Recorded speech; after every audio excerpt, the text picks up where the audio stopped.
Edgar Cayce, ultimul profet al umanității. Dorința oamenilor de a afla ceea ce le rezervă viitorul s-a manifestat fără întrerupere încă din zorii istoriei. De la oracolele egiptene, la cele grecești și apoi romane, la profeții orientali și cei din Europa medievală, totul culminând cu versetele lui Nostradamus, și până la persoanele cu abilități extrasenzoriale din zilele noastre, arta prezicerii viitorului a îmbrăcat forma unei veritabile obsesii a umanității.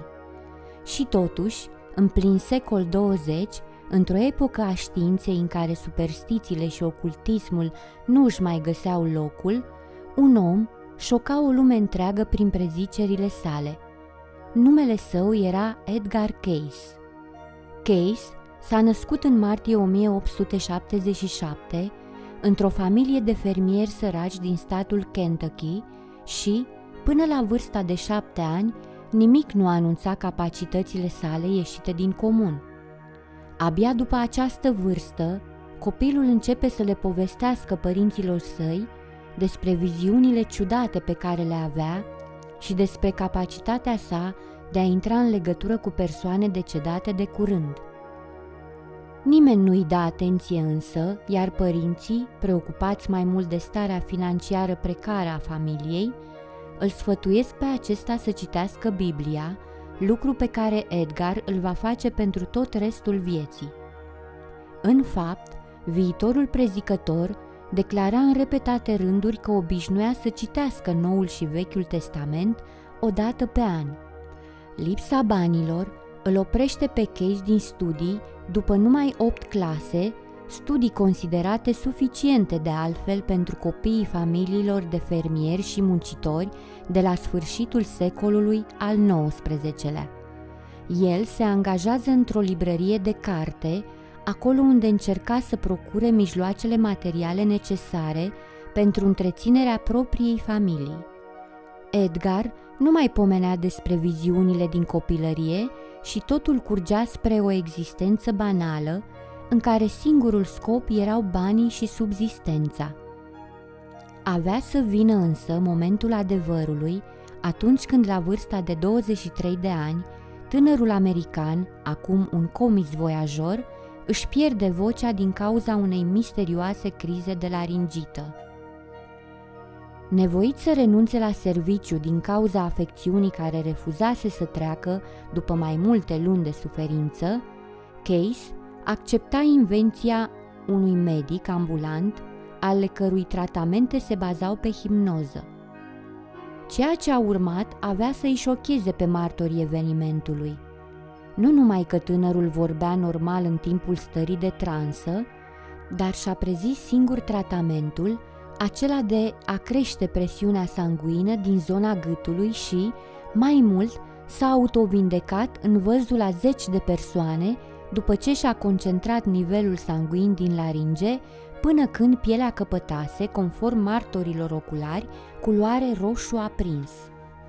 Știrea a făcut înconjurul țării și marile ziare ale vremii publicau informația pe prima pagină a edițiilor. Edgar Cayce devenise peste noapte un vizionar și un vindecător cu puteri miraculoase. Tânărul era acum asaltat de scrisori și vizite neanunțate ale oamenilor care vroiau să afle numerele câștigătoare de la loterie, locurile în care poți săpa după comori sau câștigătorii curselor de cai. Mai mult, un influent proprietar al unei plantații de bumbac i-a oferit lui Cayce o sumă imensă pentru acea vreme, $100 pe zi, pentru a prezice cotațiile bursiere de pe piața bumbacului. Hărțuit în permanență, Edgar Cayce îi refuza pe toți, deși posibilitățile sale financiare rămăseseră la fel de restrânse, anunțând că nu îi va ajuta decât pe bolnavi și pe cei cu probleme reale. Începea astfel unul dintre cele mai misterioase și mai neînțelese fenomene înregistrate în secolul 20. Fostul fermier intra în transă, ceea ce avea să îi aducă și numele de profetul adormit, și prezicea tratamente celor care sufereau de boli grave, boli în fața cărora medicii se dăduseră, de cele mai multe ori, bătuți. Ajutat de o dactilografă, Case dicta în timpul hipnozei autoinduse remediile care puteau duce la înfrângerea bolilor. Și nu numai că tratamentele sale funcționau, dar, spre surprinderea medicilor, acestea erau în proporție de peste 90% naturiste. Numai puțin de 14.000 de copii ale rețetelor prescrise de Edgar au fost păstrate și se află și astăzi la centrul Edgar Cayce din Virginia, deși se pare că aproape 7-8 mii de manuscrise au dispărut fără urmă. Incapabil să refuze oamenii care îi cereau ajutorul la probleme grave, Cayce, care în 1925 se mutase în statul american Virginia, intră în transă și de 8 ori pe zi, lucru ce îi afecta vizibil sănătatea. El își salvează chiar și soția, identificată de medici cu o formă avansată de cancer, boală care în concepția acestora nu mai putea fi tratată. Și cu toate acestea, în ciuda zvonurilor, Edgar Cayce nu accepta nicio formă de plată de la pacienții săi, cu excepția unor mici donații care să-i permită subzistența alături de familia sa. Misterele lui Edgar Cayce. Dacă nimeni nu putea oferi o explicație pentru tratamentele acordate de vizionarul american, puținele preziceri pe care acesta le-a făcut în legătură cu viitorul au fost de-a dreptul șocante.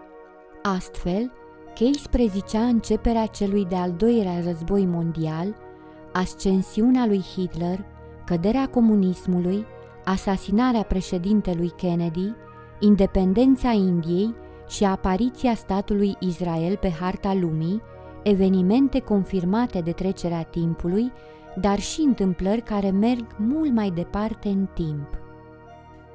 Cele 10 profeții împlinite ale lui Edgar Cayce. Crahul bursier din 1929.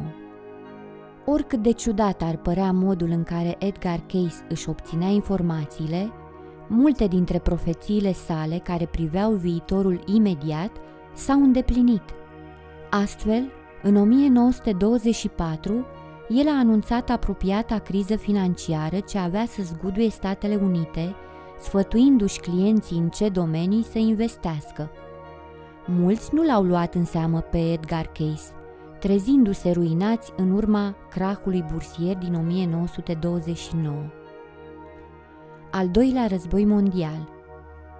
În 1935, demonstrând o extraordinară percepție precognitivă, Edgar Cayce a avertizat un agent de vamă de 29 de ani în legătură cu evenimentele catastrofice ce urmau să aibă loc în comunitatea internațională.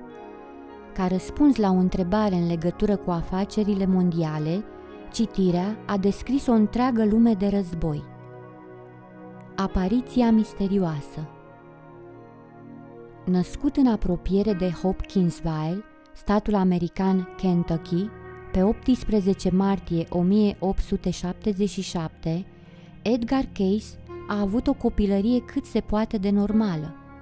Pe la 6-7 ani, el a început să le spună părinților că are un fel de viziuni și sta de vorbă cu rude decedate recent, dar nimeni nu i-a dat atenție, aceste idei fiind puse pe seama unei imaginații prea bogate. Copilul se cufunda atunci în studierea Bibliei, pe care o citește din scoarță în scoarță de mai multe ori. La vârsta de 13 ani, Cayce are o viziune care îi va marca toată viața.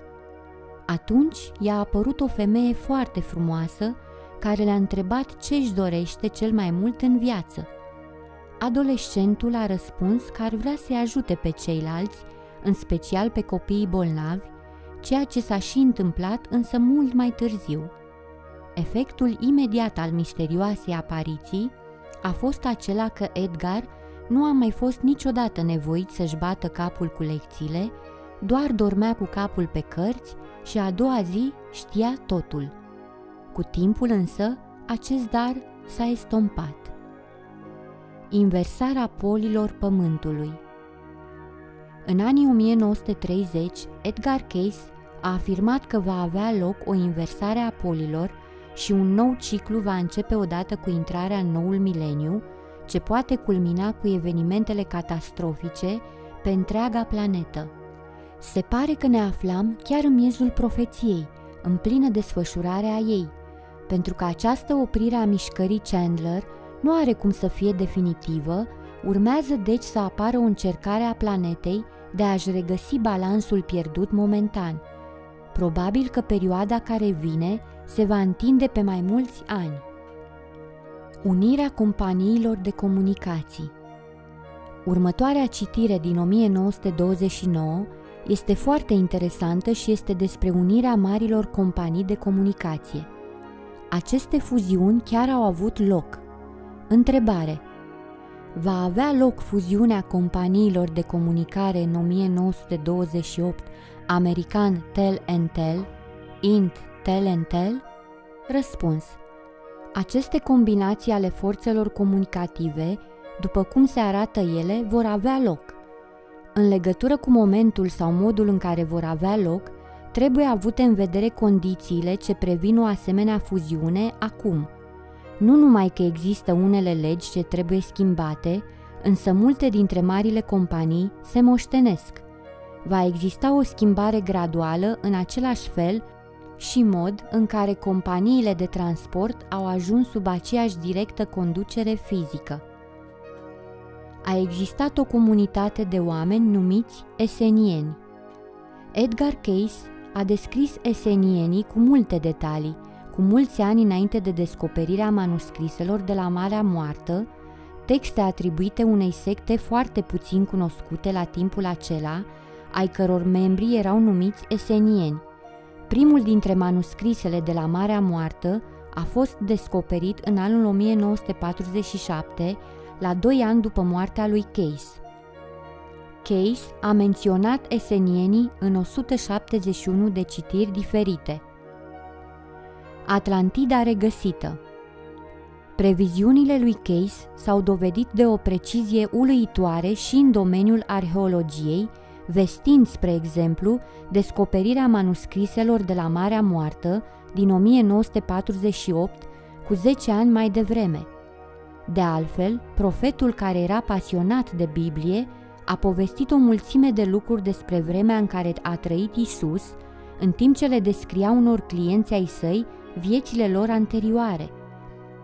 Cayce a vorbit cu mult înaintea oamenilor de știință despre importanța astronomiei pentru vechii egipteni, explicând că monumentele de la Gizeh sunt aliniate după poziția astrelor, așa cum se puteau ele vedea pe bolta cerească cu 10.500 de ani înainte de Hristos. Unul dintre domeniile sale favorite era Atlantida, continentul pierdut pe care exista o civilizație superioară celei în care trăim. Potrivit lui Cayce, mitica Atlantida era uriașă, cât Europa și Asia la un loc. Atlantida a trecut prin 3 momente cruciale, primele 2 producându-se cu 15.600 de ani înainte de Hristos, când uscatul s-a divizat în 3 insule, Poseida, Og și Arian. Atlanții construiseră un fel de cristale uriașe, ca un fel de lasere cu ajutorul cărora produceau energie. Acestea aveau să fie armele cu care, din pură lăcomie, atlanții aveau să-și distrugă propria lume. Ca urmare a cataclismului produs, Atlantida s-a scufundat, ultimele porțiuni ale sale fiind înghițite de ape cu 10.000 de ani în urmă. O parte din locuitori au avut însă timp să fugă, stabilindu-se în Egipt. În opinia sa, scufundarea Atlantidei coincide cu ceea ce, ulterior, avea să se numească potopul lui Noe. În 1936, Cayce a prezis că Atlantida va reveni la suprafață, iar primele semne se vor vedea în apropiere de Bahamas, în zona insulei Bimini. Mulți și-au adus aminte de vorbele sale 32 de ani mai târziu, când un pilot american a descoperit în zona menționată, la circa 1 milă de coastele insulei Bimini, la mică adâncime un fel de drum de piatră, parte a unui complex mult mai mare. Ciudata formațiune de pietre este astăzi numit drumul Bimini, fiind considerată de unii ca o rămășiță a vechii Atlantide. Sângele ca metodă de diagnosticare. În cursul unei citiri oferită unui individ, aceasta a prezis avansul medical viitor ce va putea face posibilă diagnoza dintr-o picătură de sânge. Citirea a fost făcută în 1927, în momentul în care predicția putea fi considerată Sfântul Edgar Cayce. Pentru că, după cum se vede, nu exista nicio urmă în corp care să nu poată fi regăsită în sânge, pentru că sângele nu doar căra forțele reconstructive ale organismului, ci și forțele uzate și le elimina prin canalele potrivite în diversele porțiuni ale sistemului. De aceea, descoperim sânge roșu, alb și limfă prin toate venele. Ele sunt doar separate de mici porțiuni ce funcționează ca niște constructori opritori, distrugători ai sistemului. De aceea este evidentă în sânge reflectarea condițiilor din interiorul corpului fizic. Va veni și ziua când vom lua o picătură de sânge și vom diagnostica orice corp fizic. Efectele La Niña și El Niño. În mod uimitor, la 28 mai 1926, Edgar Cayce a făcut o conexiune între schimbările temperaturii din curenții adânci oceanici și schimbările climaterice pe măsură ce căldura sau răceala din diverse porțiuni ale Pământului se disipa și corelând acestea cu reflecția în atmosfera Pământului, curenții din ocean se schimbă. Această citire lua în considerare viitorul culturilor de grâu și modelelor climaterice, iar comentariile lui Cayce pot foarte bine să fie versiunea sa a ceea ce astăzi am ajuns să cunoaștem sub numele de La Niña și El Niño. Acestea sunt modele meteorologice ce sunt rezultate ale schimbărilor climaterice din curenții de adâncime și din oceanele Pământului. Aceste schimbări în temperatură pentru curenții oceanici au avut efecte dramatice asupra climei, după cum a prezis Cayce. Profeția finală. Edgar Cayce și-a rezervat ultima profeție pentru sine, așa cum și prima citire a folosit-o pentru a se autovindeca. Bătrân și epuizat de numeroasele solicitări ale celor care îi cereau necontenit informații despre soarta rudelor plecate pe front, la 1 ianuarie 1945, Cayce și-a anunțat propria moarte. Pe un ton lipsit de dramatism, el le-a spus celor din jur că peste 4 zile va fi îngropat. Profeția s-a dovedit cât se poate de precisă. Edgar Cayce a murit pe 3 ianuarie, fiind condus pe ultimul drum 2 zile mai târziu. Lista celor mai înspăimântătoare profeții ale lui Edgar Cayce. Iată ceea ce va urma. Edgar Cayce a fost unul dintre cei mai prolifici profeți ai lumii. A fost numit profetul adormit pentru că printr-o forță străină oamenilor obișnuiți reușea să se conecteze la o altă lume unde putea vedea cu ușurință atât viitorul cât și trecutul omenirii.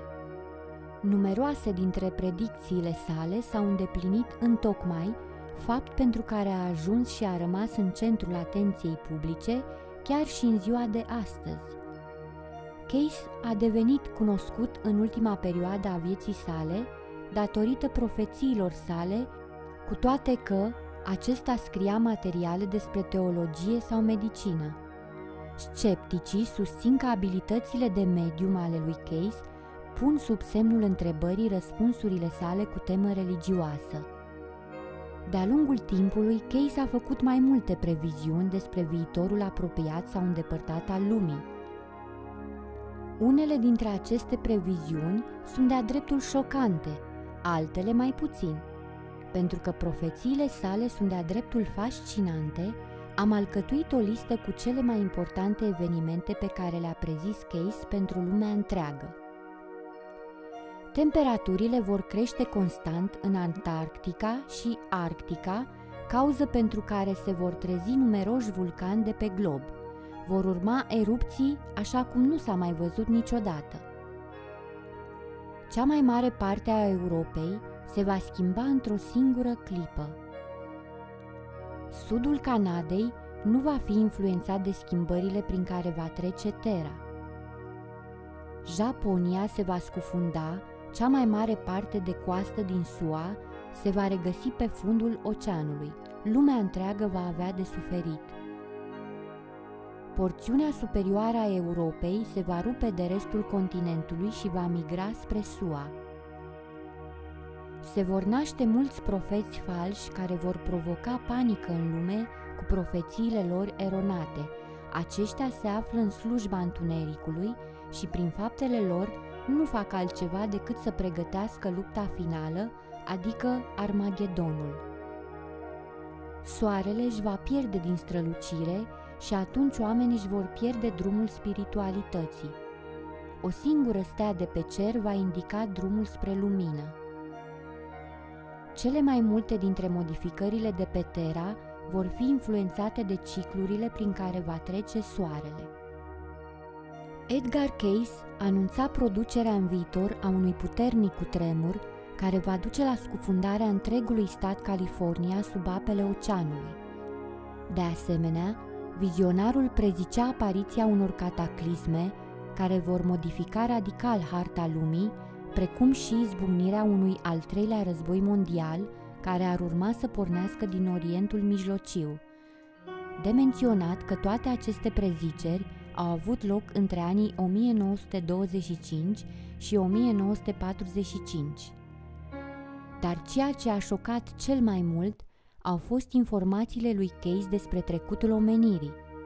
Conform acestuia, marile civilizații din Egiptul antic și din America de Sud au apărut ca urmare a migrației locuitorilor Atlantidei din fosta cetate distrusă în urma unui cataclism natural. Edgar Cayce afirma la începutul secolului că adevărata vechime a piramidelor este de 10.500 de ani, la fel ca și misteriosul oraș Tihuanaco din Bolivia. Mai mult, profetul modern declara că numele artizanului marilor piramide din Egipt se numea Ra și că pe lângă uriașele construcții din platoul Giza, acesta ridicase și Sfinxul cu rolul de a proteja o încăpere subterană numită și Camera Arhivelor, în care ultimii atlanți depozitaseră înscrisuri referitoare la tehnologia de care dispuneau. Mai mult, Cayce prezicea că la finalul anilor 1960 și începutul lui 1970, ruinele Atlantidei aveau să fie descoperite în apropiere de Bahamas.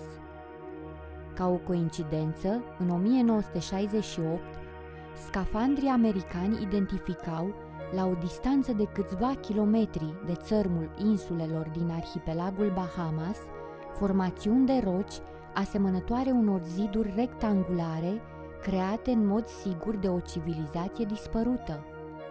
Construcțiile subacvatice au fost denumite drumul Bimini, după numele insulei lângă care au fost descoperite și se întind pe mai bine de 3 kilometri.